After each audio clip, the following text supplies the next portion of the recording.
Добре дојдовте во Надкаст, јас сум Љупчо Цветановски.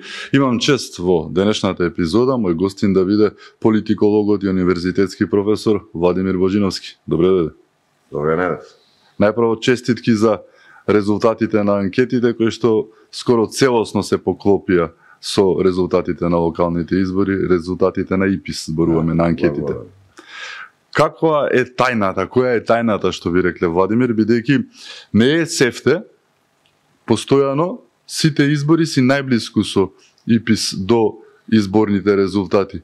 Во што е кечот, што ви рекле? Нема кеч тука, тоа е, значи, си има методологија доколку доследно се спроведува, доколку се познаваат демографските прилики во државата, доколку се постават и прашалникот и начинот на истражување како што треба, значи си има, знаеш како, тоа е еден процес, доколку се запазат сите тие делови, фази од процесот, мислам дека нема да има никакви. Кога си го знаеш за најето што се вели проблеми. Да, па знаеш, она најзначено е дека треба да си при создавање на самиот прашалник, на самата анкета истражување, треба да си објективен, треба да ги земеш во предвид сите можни, да кажеме, влијанија кои што влијанија од аспект на самата демографска поставеност на населението, самиот начин на кој што се изработуваат и се поставуваат прашањата, се поставуваат исто така и дополнителни контролни прашања со кои што се прави обид нели да се утврди расположението кај граѓаните во однос во овој случај нели на политичките процеси. Мислам да кога се запазат доследно сите тие фази на едно истражување, резултатите ќе бидат, се разбира, согласно со резултатите од истражувањето ќе бидат во согласност со перцепциите на граѓаните кои ги искажуваат на избори. Каде грешат твоите колеги? Напад имаше неверојатни утки.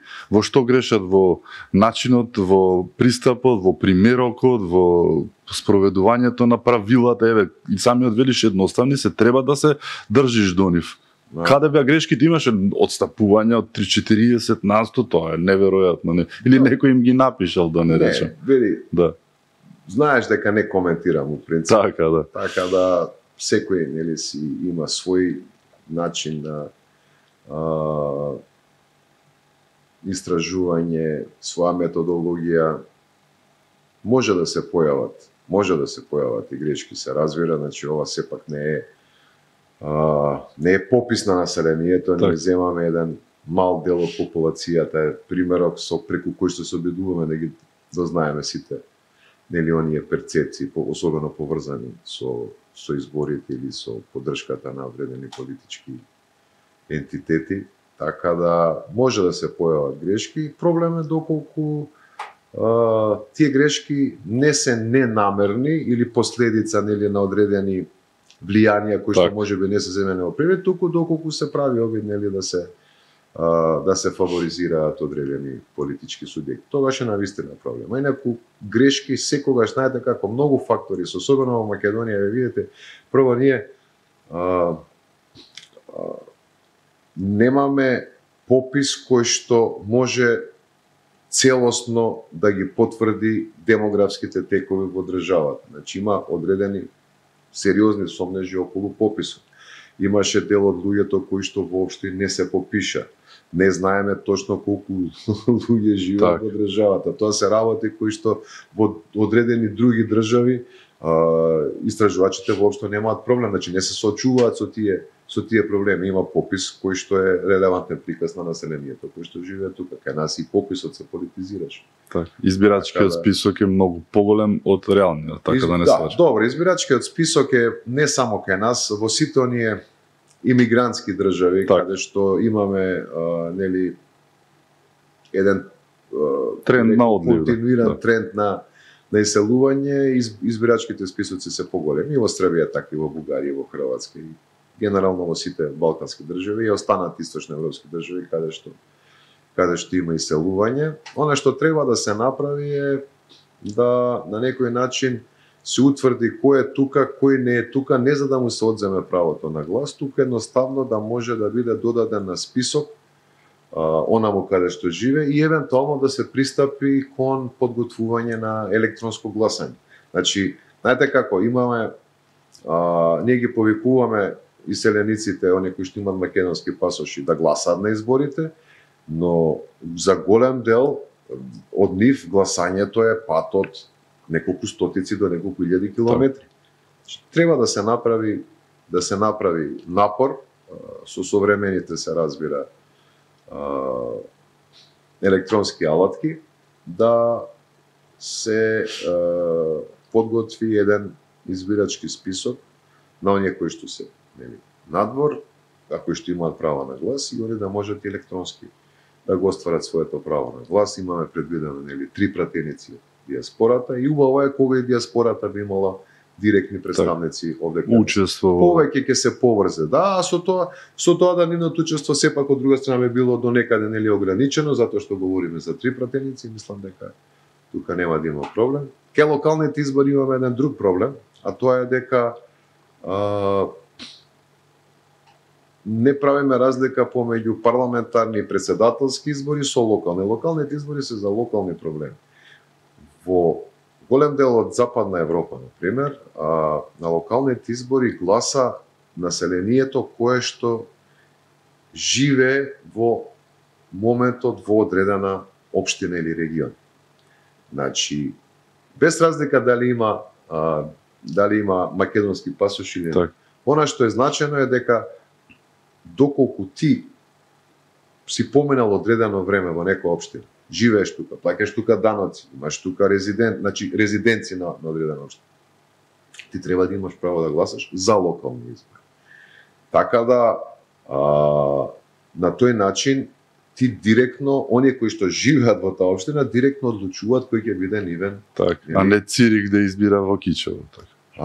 Имаме ситуација каде што има, да речеме, многу странци, особено во Скопје, кои што живеат тука, имаат регулиран престој, имаат граѓанство во одреден општина. Сега он нема право да гласа, а некој кој што иселен пред 15 години или 20 има право да дојде да гласа. Кажи ми, што знае некој, спомна Цирих или од Франкфурт или од Париз, од кај да е, што се случува во таа општина или кој најдобро би ја водел таа општина, кои се најголемите проблеми во таа општина. Што знае? Ништо. И сега имавме повторно случај каде што еден од кандидатите, на пример за градоначелник, беше повеќе во Швајцарија во време на предизборната кампања отколку во Кичево во случај. Така, дехари, токму така. И после имаме проблем во однос на самиот развој на таа општина, на градоначелник колку беше 3 мандати, 4, не знам. Така, пошто ти од Цирик не ги интересира што прави тој го прави тоа што. Не може да знаат што прави. Так. И така да, затоа мислам треба да се размислува во таа насока. Не е само една општина, повеќе општини се. Так. И околу избирачкиот список, едноставно не да не им се дозволи право да гласаат на луѓето, они мора да имаат право, тие се државјани на Македонија.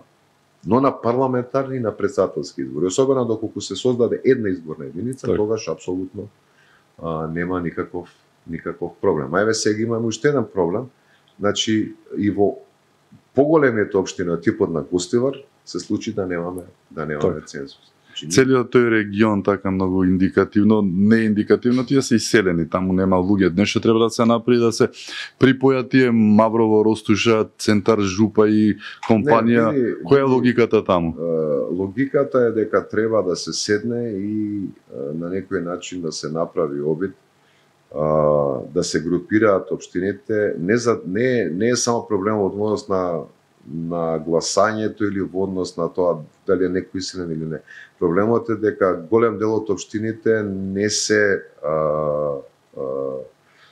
функционални од аспект дека не може да обезбедат доволно средства за нормално функционирање по 4-5 и мораат гласачи има. И мораат да зависат од централната власт. Треба да дојде до одредено групирање на општините, каде што не знам, наместо 80 општини можеби би биле 40 или нешто така, кои што би биле функционални и без помош од централната власт. Дополнително треба да се продолжи оние следната фаза на децентрализација, каде што општините би добивале повеќе приходи директно од даноци, но од друга страна државната, односно централната власт нема веќе воопшто да има нити потреба, нити причина да реагира и постојано нели да ги вади од тие континуирани долгови, би рекол, кои што ги имаат општините. И тогаш едноставно секоја општина во зависност од своите планови, способноста на локалната власт ќе може да го планира својот буџет и самиот развој на таа општина. И тогаш ќе се појави една компетитивност помеѓу општините. И нормално дека тогаш и самите граѓани, доколку се раководени, малку поинаку ќе го перцепираат тој избор на градоначелник и на совет, доколку се водени од одредена локална самоуправа, локална власт која што е неспособна, се разбира дека на следните избори ќе заменат. Тука веќе повеќе ќе биде во фокус локалното отколку националното. А сега еве и за овие избори, како и за многу претходни, некако се измеша оние национални теми со наративите беа тотално утнати. Да. Така да треба да се разговара, мислам, на оваа тема и види, тоа е процес, тоа не може за 3 дена да се реши, но мислам дека би било корисно доколку се започнат разговори на таа тема и идеи како би може да се реши. Почнаа математиките околу вториот круг, резултатите од првиот се веќе јасни, некој се буни и плаче, некој се радува како и да е, но еве Скопје. Она што ќе следува твоите очекувања на втори, дали премногу голема е разликата 3-1 меѓу Орце? Да, не. Или може да надомести таа провалија? Мислам дека нема поента да говориме околу можните исходи за градоначелник на град Скопје, затоа што толку е висока предноста на првиот пред вториот кандидат, што воопшто нема, ја барем не гледам никаква би рекол можност или некаков можен исход каде што вториот би успеал да ја достигне она 60.000 гласа разлика во однос на првиот. Говориме за Скопје, не говориме. Значи на ниво на Македонија 60.000 разлика е огромна бројка, а не на ниво на Скопје. Така да мислам дека ирелевантно е да говориме околу тоа кои се можните исходи за градоначелник за Скопје. Не може да говориме за некои други општини можеби, но за Скопје мислам дека генерално е решено. Како гледаш на оние весели математики што се прави, особено од опозицијата, со оние споредби на парламентарни со локални избори, занемарувањето на вистината и реалноста, 33 наспрема 3, например 11-0 е тоа победата наспрема нели приказката, но како гледаш на овие математики, весели математики буквално што? Не, види, добро, знаеш како вадење. Секоја политичка партија се обидува да создаде некаков наратив кој што ќе им оди у прилог. Перцепција дека не е толку страшно. И сега тоа е една работа. Тоа е работа нели на политичките партии. Ние како јавност, наша работа е да процениме што тоа држи вода, што тоа не држи вода. Значи, на повеќе пати пред изборите ми го поставио, па мислам дека кај тебе така во емисија да дискутираме. Значи, она што го реков, базирано на претходните нели искуства е дека прво излезноста на локални избори е секогаш помала, така и беше. Да, ја предвидел прилика и да не речам точно. 40, околу 48, нели говоревме, од кај минимум 46-7 до кај 49-48 беше финалната излезност. Тоа е во рамките на очекувањата, затоа што на парламентарните беше околу 52. Според избирачки список. Реалната излезност беше многу поголема, значи над 60, може околу 65, можеби 70%. Во зависност од тоа какви се процените нели за движење на населението во државата. Значи, тоа е првата причина. А втората причина е што локалните избори сепак се локални избори, се појавуваат многу независни, многу регионални кандидати кои што генерално ги нема, односно не се надпреваруваат на парламентарните избори, што е и разбирливо. гласовите на партиите доаѓаат од граѓаните кои што излегуваат да гласат. Доколку имате луѓе кои што си гласат, и тоа е сосема во ред, за локални кандидати, за независни листи, какви што особено има, не знам, во општини од типот на Карпош, Центар, Битола, и да не ги набројам и другите, не знам. Во Куманово мислам дека и независен кандидат влезе во втор круг заедно со актуелниот градоначалник. Во Битола, доколку имаше втор круг, ќе влезеше исто независната кандидатка. Да. Во Центар поминаа многу добро независната кандидатка, во Карпуш беше исто добро, така да тие гласови доаѓаат од некаде, нели? Тие не се нови гласови. Тие гласови за парламентарни избори генерално гласаат за некои од политичките партии. Така да не може да очекувате дека ќе има при намалена излезност и при голем број на независни кандидати кои што црпат незначаен дел од гласовите, дека ќе има на локални избори одредена партија ќе има исто или повеќе гласови од парламентарни. Затоа и реков кога имаше некои изјави, мислам лидерот на СДСМ, дека барем еден глас повеќе. Кога реков ова е малку несреќна изјава затоа што навистина е многу тешко, ја би рекол неверојатно да имате еден глас повеќе на локални избори кои што се одржуваат не цела година после парламентарни избори, каде што нели поради овие две главни причини кажав дека е практично невозможно. Исто партии од типот на Знам и Левица ќе има и повеќе гласови, но они немаат советнички листи во сите места. Нели парламентарните избори имате 6 изборни единици, овде имате општински совети. Некаде не. Они немаат сека, така да и они верувам дека ќе има повеќе гласови, доколку има секаде листи. Тоа е уште еден дополнителен фактор кој што влие на самите гласови. Сега, што се обидува следно, сега бидејќи нели сите имаа помоца како што предвидовме, сега некоја партија имало, не знам, минус 20%, некој имал минус 15%, некој имал минус 25%. Не е тоа толку важно во случајов, затоа што тоа може, но и често пати не мора да даде некаков сигнал, затоа што, видете, оние кои што инклинираат да гласат по независни кандидати, во одреден изборен циклус се можеби наклонете повеќе кон една опција. Во друг изборен циклус можеби се наклонете кон друга опција. Во трет изборен циклус можеби се наклоните кон трета опција.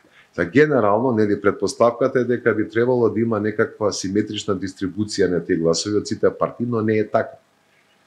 Не е така. Значи, самата предпоставка дека ако некој паднал помалку, а некој друг паднал повеќе, во случај каде што имаме неоспорен победник на изборите, би рекол малку преизбрзана, искрено. Особено што имаше и промена на власт. А оние кои што често пати знаат да гласат за независни кандидати, они генерално се оние swing votes кои што знаат на некој начин да ја казнат власта на избори. И моја предпоставка е дека поголем дел од овие независни гласови минатите избори гласаше за ВМРО-ДПМН како тогаш опозицијска партија. Така. А сега е власт. Истите тие гласови, например, не знам, 2013 во оние прегласувања во Центар гласаа за опозицијската партија, односно за СДСМ. Истите тие гласови 2016 гласа исто така за опозицијската СДСМ. Тие се многу често протестни гласови, се многу често оние swing votes, луѓе кои што не се поврзани со ниедна партија, но кои често пати знаат да казна некој доколку сметаат дека не управува онака како што треба. За да ги привлечеш тие гласови подолготрајно, треба да навистина да им покажеш дека си ја заслужил нивната доверба. И на локални избори тие многу често гласаат за независни кандидати надвор од овие главни политички партии. Сега, дали ова така се разбира ќе покажат оние следни парламентарни избори, дали не знам владеачката ВМРО-ДПМН ќе успее да ги задржи тие гласови на парламентарните избори или ќе ги разочара и тие ќе одат тогаш на некое друго место, тоа останува да видиме, нели ќе правиме истражување како се вижи. Но генерално падот е забележлив кај сите партии, очекувано, некој повеќе, некој помалку се разбира. И она што се наметнува како заклучок на овие избори е дека владачката коалиција од 2024 нели, која што се формираше, успеа да ја задржи довербата на граѓаните. Дали тоа ќе биде во иднина, не знаем. Но сега на овие избори се покажа дека има доминантна, како и што беше нели на некој начин очекувано, има доминантна позиција ВМРО-ДПМН во однос на СДСМ. Она за кое што може да говориме на овие избори, изборни резултати, е тоа дека левици имаше добар резултат, дека СДСМ веќе се намалува во обим, значи освои околу 125.000 гласа, да можеби на следните парламентарни избори веќе нема да говориме за оној дуалитет ВМРО-СДСМ, туку може ќе говориме за ВМРО против левица или СДСМ, затоа што сега всушност може да се случи во следниот период борба за освојување нели на тоа второ место, условно кажано, односно која политичка партија ќе иде втора. Сега се разбира дека се уште СДСМ е неоспорно втора партија, но веќе има сериозно намалување на бројот на гласови, доколку не успеа да го сопрат тој пат, кој што трае веќе 6-7 години, значи од 2019 година навака. Тогаш, особено што ви го напоменав дека левица генерално има поголем корпус на гласови од овие што беа сеали, затоа што немаше секаде советнички листи.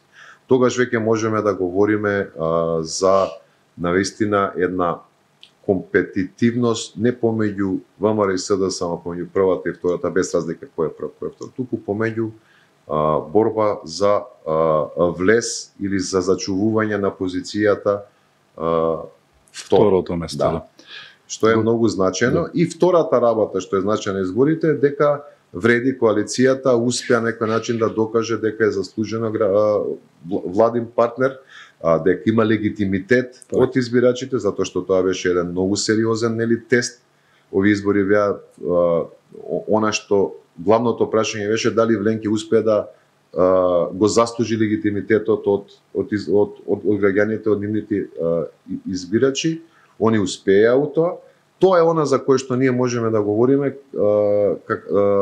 и да дискутираме околу некакви куриозитети или можеби не изненадувања, но значаен резултат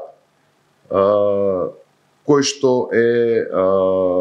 што може да го наблюдуваме по првиот круг на локални избори. Инаку тоа дека ВМРО-ДПМН е победник на овие локални избори, тоа мислам дека беше јасно и претходно. Прашањето е само, не знам дали ќе има 51, 52, 55, не знам колку општини на крај ќе имат, и мислам дека за околу победникот, генералниот победник на локални избори не вреди да се дискутира. Само уште една работа, тоа е дека кога говориме за победник на локални избори не е толку едноставно као за претседателски парламентарни. Ја уште не знам, мислам дека кога беа на 2013 или 2017 баш тогаш дискутиравме околу како да го одредиме победникот на локалните избори. Ја поставив 4 би рекол индикатори преку кои што може да се види победникот. Тоа е вкупен број на освоени на гласови на советнички листи, вкупен број на освоени општини, вкупен број на освоени поголеми општини и се разбира градот Скопје. Тие се 4 индикатори. За апсолутна победа можеме да сметаме дека некоја партија постигнала доколку е број 1 во сите овие 4 индикатори. А сега го има. Сега доколку ВМРО-ДПМН победи во град Скопје, што е многу веројатно и очигледно, нели меѓу тоа го говоревме, многу е тешко навистина вториот во овој случај да направи некакво изненадување. Веќе ги има најголем дел од поголемите општини, веќе има најголем број на градоначалници во апсолутен број и има се разбира најголем број гласови на советничките листи. Сите 4 критериуми, да. Така да тоа е, мислам, тоа се тие индикатори кои што покажуваат кој победил и каква е победата, дали е таа можеби апсолутна или релативна во однос на локалните избори. Една од најинтересните општини секако е Карпош. Прв пат ВМРО победува во општината со 1500 гласови контра не СДСМ, повторно СДСМ го нема никаде што се вели, Стефчо Јакимовски. Тука математики има многу, 1500 гласови за една општина не се малку, но може ли е оној прелив како што го посакуваат многумина чист на гласовите или вториот круг нема да биде баш така едноставен затоа што Стефчо веќе најавува ке орал на изборите, ги имал гласовите, тој смета на Левица и на СДСМ, Левица имаат кажано за него од војна и мир формат, може да се каже реченици и зборови против него, за сега само да не зборуваме. Математиките се секако возможни и договорите, но што очекуваш во Карпош? Карпош е многу специфична општина. Да. Јас сум од Карпош. Многу специфична општина и генерално не може баш така. Значи, многу е потешко да манипулираш со жителите на Карпош, особено што они често пати знаат да гласаат и за независни листи, и за кандидати кои што не се дел од естаблишментот. И тоа кога говорам на естаблишмент, не мислам само на централен, него и на локален естаблишмент. Затоа што од една страна имаме кандидат нели од владеачката партија, од друга страна го имаме актуелниот градоначелник кој веќе колку 4 мандати беше до сега, така 4. Да граѓаните знаат да проценат, се разбира на кого повеќе би му верувале и знаеш малку не е ова идентична ситуација како доколку споредуваме со 2021 и 2013 кога успеа да победи Стефчо Јакимовски, затоа што тогаш он ги доби гласовите на ВМРО ДПМН, бидејќи против кандидатот беше од СДСМ. Сега на овие избори некако кандидатот на СДСМ излезе од таа генерална слика. Дел од гласачите на политичките партии ги го дадоа гласот за актуелниот градоначелник, затоа што сметаат нели дека он го заслужува, се разбира. И сега прашање дали во вториот круг ќе има дополнителен корпус на гласови кои што ќе му го дадат, особено доколку не знам некој е гласач на ВМРО ДПМН, ако сепак гласал за Стефчо Јакимовски, сега не може да очекуваш тие што гласале за кандидатот на ВМРО ДПМН Сотир Луковски дека вториот круг ќе го сменат своето мислење, не. Оние кои што се од помалите партии, исто така тие што сметале дека актуелниот градоначелник заслужува реизбор, гласале за него и во првиот круг, ќе гласаат најверојатно и во вториот, затоа што гледаме има разлики помеѓу советнички листи и кандидатите што ве така на. Прашањето е сега дали оние гласови на СДСМ ќе одат кај Стефчо Јакимовски како контра на ВМРО ДПМН или ќе си останат дома или можеби ќе се распределат, тоа не можеме да го знаеме во моментов, бидејќи говориме за немал број на корпус на гласови. Моја претпоставка е дел ќе си останат дома, дел ќе излезат и ќе го поддржат актуелниот градоначелник, се разбира, но прашање е колкав ќе биде тој дел и прашање е дали оние кои што гласале за некој од останатите кандидати директно би гласале за актуелниот градоначелник или би го поддржале неговиот против кандидат. Не можеме тоа да го знаеме, не е толку едноставно. 2021 пример беше едноставно.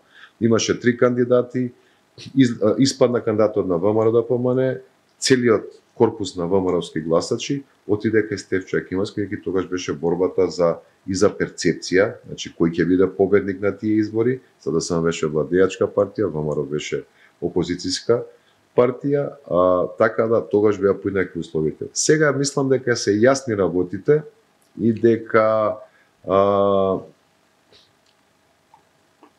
императивот за да се гласа не е веќе за да се направи одредена перцепција политичка, туку едноставно дали граѓаните сметаат дека, не знам, Стефчо Јакимовски или Сотир Луковски го заслужуваат нивниот глас. Кој од нив сметаат дека подобро би ја раководел општината? Едноставно се сведува на тоа, веќе ги нема оние пошироки политички импликации.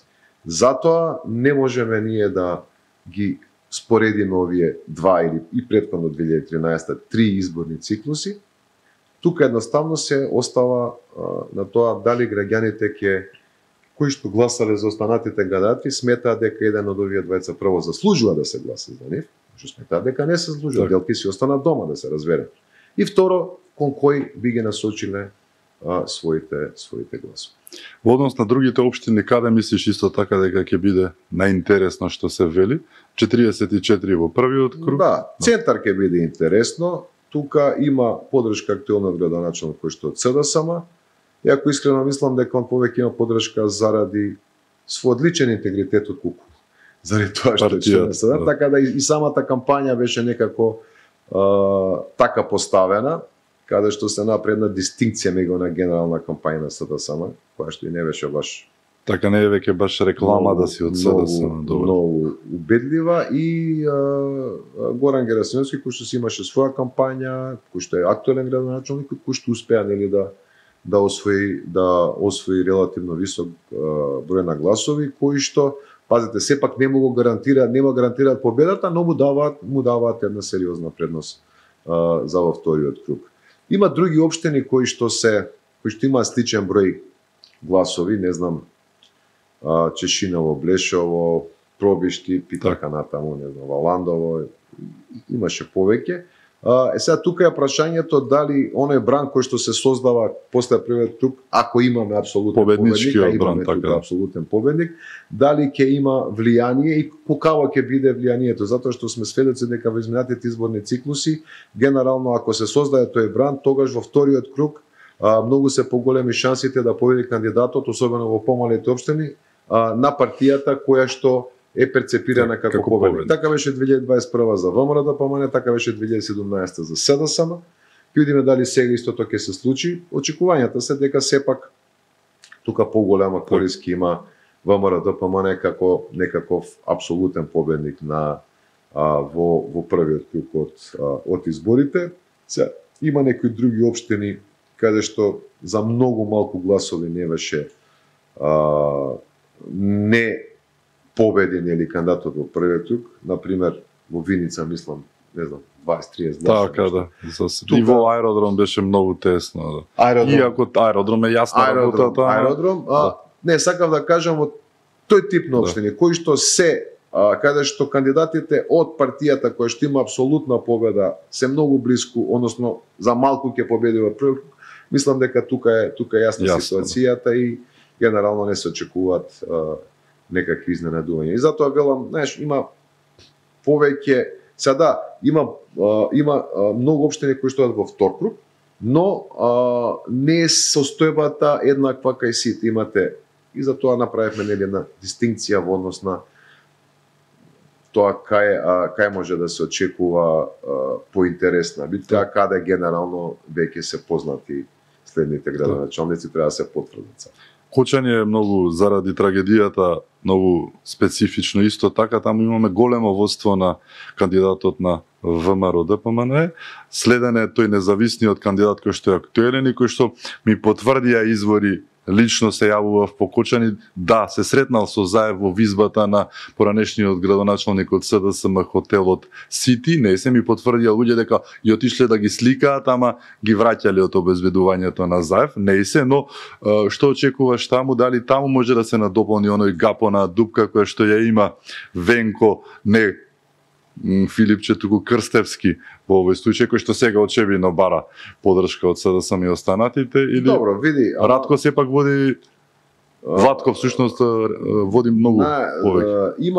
Има сериозна предност. Прво имаше едно помала излезност во Кочани, да се разбере. Што е логично, да.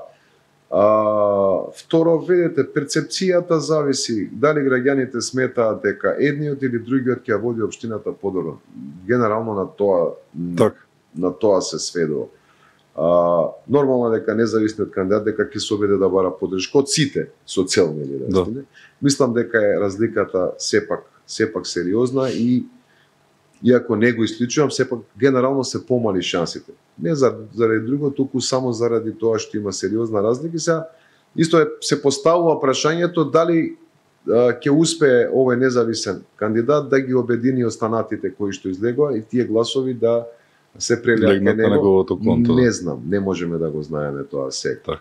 затоа што од друга страна кандидатот на ВМРО ДПМН може да смета нели на сериозна поддршка, особено нели од оној бран кој што се создава на национално ниво, има сериозна разлика помеѓу гласовите, помеѓу првиот и вториот, така да, иако не исклучувам, се разбира, изненадување, мислам, вака да кажеме, повеќе се некако шансите кај кандидатот на ВМРО ДПМН, отколку кај независниот кандидат, иако во Кочани може да се случи и поинаков иск. Како гледаш на оние непринципиелни и националистички изливи од страна на членови на Вреди, не е тоа целото раководство кој што повика да се гласало во Кичево за кандидатот на Дуи против кој што се борат и слават победа.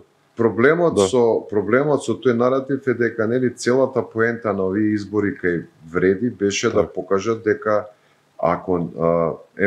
дека треба да бидат најмала рака се легитимен дел од владата и во најмала рака се еднакво силни со Дуи, дека Дуи не е апсолутен фактор кај етничките албанци. Ја мислам дека тоа беше цел. И сега имате ситуација каде што поддршката на ВМРО ДПМН кон коалиционите партнери беше изразена уште во првиот круг. Они воопшто нема кандидати во првиот круг. Во Тетово, например, во Гостивар, например, во Чаир, например. И очекувањето е дека коалиција ќе се подржи со коалиција. Затоа што нели говориме дека нема веќе некаков етноцентризам, национализам, шовинизам и мислам ВМРО ДПМН тоа го покаже. И СДСМ тоа го има покаже. Мислам дека е редно да се покаже тоа и од другата страна, затоа што ако било Касами повикува членовите на Влен во Кичево на Вреди да гласаат за Дуи, нивниот директен конкурент, кој што се обидува да ги избрише од политичката сцена, кој што се обидува и радо би ги избришал буквално. Се обидуваше на овие избори да покаже дека се Вреди нелегитимен дел од власта, односно сака да ги смени од власта, дали преку избори, дали преку нови не знам, коалицирање и така натаму. И вие му подарувате град на Дуи, така, цела општина. Покрај тоа, вие да повикате некој да, мислам, во најмала рака е ирационално. Особено што на разликата помеѓу Касами и кандидатот на Дуи во Тетово, кој што е многу квалитетен кандидат. Као човек, без разлика кој каква провениенција има. Е околу 3700 гласа, ако не се лажам. ВМРО ДПМН има околу 6 до 7 милијади гласачи во Тетово кои што ги повика да гласат за било Касами. Не знам колку гласа да ни треба. Мислам може да се провери. Не сме стигнали уште да направиме тоа. Дали тоа значи дека сега ВМРО ДПМН треба ги повика своите гласачи да си седат дома или можеби да гласаат за против кандидатот на Касами? Затоа што ако Касами повикува да се гласа за Дуи во Кичево, тогаш не знам, можеби и ВМРО треба да размисли да повика да се гласа за Дуи во Кичево. Односно во Тетово се извинувам. По таа некаква логика на Касами. Доколку се точни нели оние написи околу изјавите што ги имаше така. Така да навистина не ми е јасна таа поставеност, односно тој политички контекст, искрено не ми е јасен тој политички контекст, бидејќи нема никаква логика, нема никаква рационалност во него, но доколку се оди така, тогаш мислам дека ВМРО ДПМН треба да размисли околу тоа кого ќе поддржи, дали ќе поддржи некого втори, а токму било Касами се бори нели за нов градоначалнички мандат во Тетово. Така да искрено после овие изјави навистина треба да се види зашто се однесува така и која е нели некоја крајна цел валја треба да има, претпоставува така. Да. Имајќи предвид дека сепак се локални, но какви ќе бидат импликациите на оваа победа, самиот кажа да ја задржа довербата власта, покажа дека и после година и половина скоро граѓаните ја поддржуваат политиката на ВМРО ДПМН, Вреди знам во власта, што ќе значи ова за следниот период за власта централна која што го прави тоа што го прави, уште поголема поддршка и да оди натаму, но гумина ги споменуваат и самите во власта реформите во правосудството кои што се насушно потребни како лепче што се вика. Основна причина зашто граѓаните го гласаа ВМРО-ДПМН, мислам дека за прв пат во овие 35 години не беше економијата во која што ВМРО-ДПМН се покажале како многу поспособни од СДСМ, говориме за претходните искуства, Општо, да. во тој сегмент, а туку беше во борба против корупција и криминал. И 2016 кога беа изборите, луѓето го гласаа Заев заради таа борба со корупција и криминал. Заев, како и за све друго, правеше сосема обратно тоа што го ветуваше на тие избори и затоа СДСМ е сега таму каде што е. Не се тука нешто многу криви, не знам, Димитар Ковачевски или еве сега што се обидува да му наметнат некаква вина на Веко Филипче. Ова е последица на политиките на Зоран Заев, да се разбере. И никој друг. Значи, граѓаните сакаат борба со корупција и криминал. Борба со корупција и криминал имате само доколку се реформира судскиот систем. Так. И затоа треба да се седне сите фактори кои што можат да помогнат да се вклучат. Дали збориме за, не зборам само за власт или за држава, него зборам и за опозиција, и за академската фела, и можеби и странски експерти. Сите да седнат, и да видат што може и како може најдобро да се реформира судскиот систем, а со цел да добиеме едно квалитетно судство. Дека и сега ние имате огромен дел од судиите кои што се многу квалитетни и посветени. Имате една клика од 15, 20, не знам, 25 суди, кои што постојано се во јавноста со сосема контроверзни пресуди, царните овци во судството, кои што придонесуваат за тој 2% рейтинг на судството и целосна недоврва во однос на судскиот систем. Мислам дека тоа треба да се смени. Не може вие да имате цел систем кој што ќе штити 15 или 20 луѓе на грбот на цела судска власт и на грбот на цела држава. Истото и во обвинителството. Цела држава. Кога говорам за судски систем, тука сметам и за судови, и обвинителство, и јавен обвинувач, целиот тој корпус. Имаме многу квалитетни луѓе. Не е целта, знаете како, и кај нас во минатото, ајде да не кажам, значи не можеме да тврдиме за кој, како и што, се уште, нели, е доста контроверзно, но претпоставувам дека во минатото целта на политичките елити при реформите на судски систем секогаш биле некако да се наместат коцките за да бидат во корис на таа политичка елита. Не, ви треба да создадете судски систем независен, кој што нема да ви угодува кога ќе бидете на власт, но кој што ќе биде фер и искрен кога ќе бидете во опозиција. Ние сме свесни дека по промената на власта 2017 година најголеми проблеми видоа одредени членови функционери на претходната власт, нели, кои што беа гонети со години, на крај излезе дека воопшто нема никаде, значи дека се политички гонети, токму од оние суди за кои што се збореше дека биле во некакви тефтерчини. Така да, вие треба да, значи, ја мислам дека самите политичари треба да имаат најголема, би рекол, и имаат најголема причина да се обидат да се реформира судскиот систем, да се постават најчесните луѓе таму, за токму кога тие ќе нема да бидат власт, ќе бидат во опозиција, да има некој да ги заштити, затоа што судскиот систем на некој начин вас ви треба да ве заштити од злоупотреба, да ве заштити од малверзации, од манипулации, од неправда, кога сте слаб, односно кога немате моќ. Тоа е поентата на целиот судски систем. Кога ќе отидат двајца луѓе, не едниот ако имал некакви врски или нешто, едноставно го добива судскиот спор, а другиот кој што можеби го нема. Судскиот систем треба да го заштити. И многу луѓе за тоа, за жал, имаат изгубена и доверба во самиот судски систем. Кога се реформира судството во Романија и во Хрватска, видите после на кој начин се развиваат тие две држави. Многу едноставно. Така да. Ти благодарам што беше мој гост. Благодарам поканата. Ми беше чест. И благодарам и вам што бевте со нас, да сте ни живи и здрави. Се гледаме во следното издание на Надкаст. Чувајте се многу.